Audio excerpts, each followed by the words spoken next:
Operation Kagar అనే ఒక పేరుతోటి 40 రోజుల నోటీస్ అని చెప్పేసి ఈ రోజు మాట్లాడుతున్నారు. అసలు ప్రభుత్వం దాని విధులను కర్తవ్యాలను కరెక్ట్గా చేసి ఉంటే ఈ రోజు ఈ మావోయిస్టులు ఉండేవారు కాదుగా అనే ఒక నినాదం కూడా మనకి బయట నుంచి వినిపిస్తుంది. దానిపైన మీ అభిప్రాయం? నిజానికి రాజ్యాంగబద్ధంగా మన దేశంలో పాలన ఎప్పుడూ జరగలేదు. అందువల్లనే అంటే ఇప్పుడు ఎన్నో అంటే అసలు ఉదాహరణకి నక్సలైట్ ఉద్యమం ప్రారంభమైందే అసలు రైతాంగ సమస్యల మీద. ఈ దేశంలో ఎన్నో ల్యాండ్ సీలింగ్ యాక్ట్స్ ఇట్లాంటివన్నీ వచ్చాయి.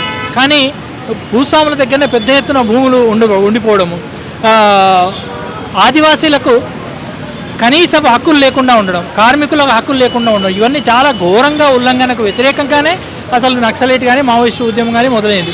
నిజానికి ఈరోజు అడవులలోనే ఆ మావోయిస్టు ఉద్యమం అనుకుంటున్నారు, కానీ నిజానికి మొదలైంది అడవుల్లో కాదు, మొదలైంది బయటనే మైదాన ప్రాంతాల్లోనే రైతాంగం మధ్యనే. మన తెలంగాణలో అంతటా ఉద్యమం ఉండేది, ఆంధ్రప్రదేశ్లో అంతటా ఉండేది, వేరే వేరే రాష్ట్రాల్లో బీహార్లో ఇక్కడంతటా ఉండేది.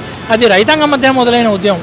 ఈరోజు అడవులకు మాత్రమే ఎక్కువగా పరిమితమై ఉండొచ్చు. కానీ అంటే ఎందుకు మొదలైందని మీరు చాలా మౌలికమైన ప్రశ్న వేసిండ్రు.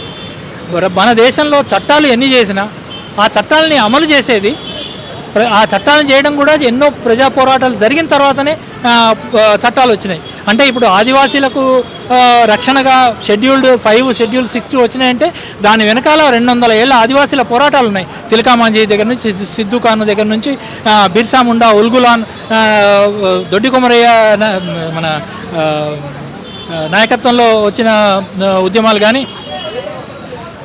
కొమరం భీమ్ నాయకత్వంలో వచ్చిన ఉద్యమంగా అల్లూరి, ఇట్లా ఆదివాసీల పోరాటం వల్లనే ఈ చట్టాలు వచ్చినాయి. కానీ ఆ చట్టాలు అప్పటికే ఆ ఆదివాసీల పోరాటాలని కొంచెం మభ్యపెట్టడానికి అన్నట్టు వచ్చినా వాటిని అమలు చేయడం లేదు.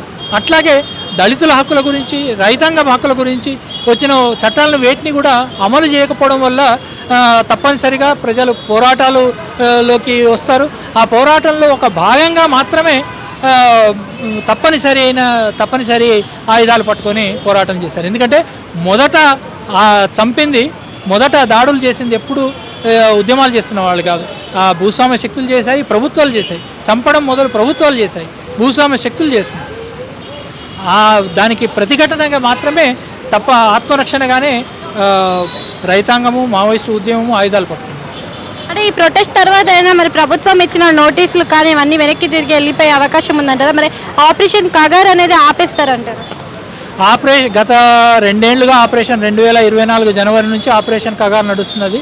మార్చి 31 వరకల్లా మావోయిస్టు ఉద్యమాన్ని పూర్తిగా పెట్టేస్తామని అమిత్ షా ఒక టార్గెట్ పెట్టి మాట్లాడాడు. కానీ అది అప్పటి వరకు పూర్తిగా తుడిచిపెట్టేస్తుందని నేనైతే తప్పనిసరిగా విశ్వసించడం లేదు. ఎందుకంటే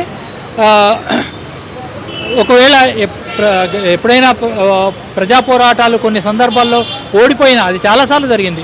గతంలో కూడా ఎన్నో ఆదివాసులు మన స్వాతంత్ర పోరాటంలో కూడా, బ్రిటిష్ వాళ్ళకు వ్యతిరేకంగా స్వాతంత్ర పోరాటంలో కూడా ఎన్నో పోరాటాలు ఒకసారి ఉవ్వెత్తున జరిగాయి, కొన్నిసార్లు ఓడిపోయినా మళ్ళీ ప్రజల మౌలిక సమస్యలు ఇవి ఉన్నంత కాలం మళ్ళీ ఉద్యమాలు వస్తూనే ఉంటాయి. అదొక చారిత్రక సత్యం.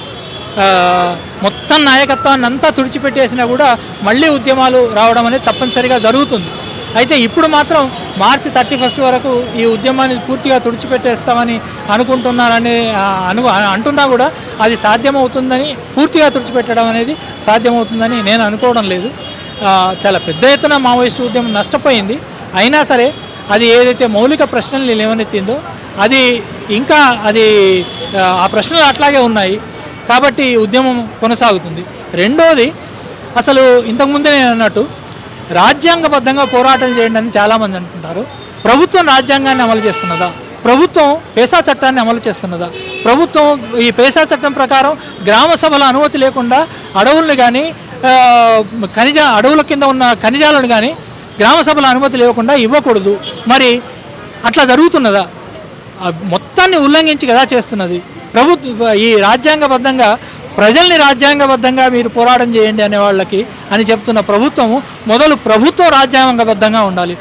ఈ కోర్టులు రాజ్యాంగ హక్కుల్ని గౌరవించాలి.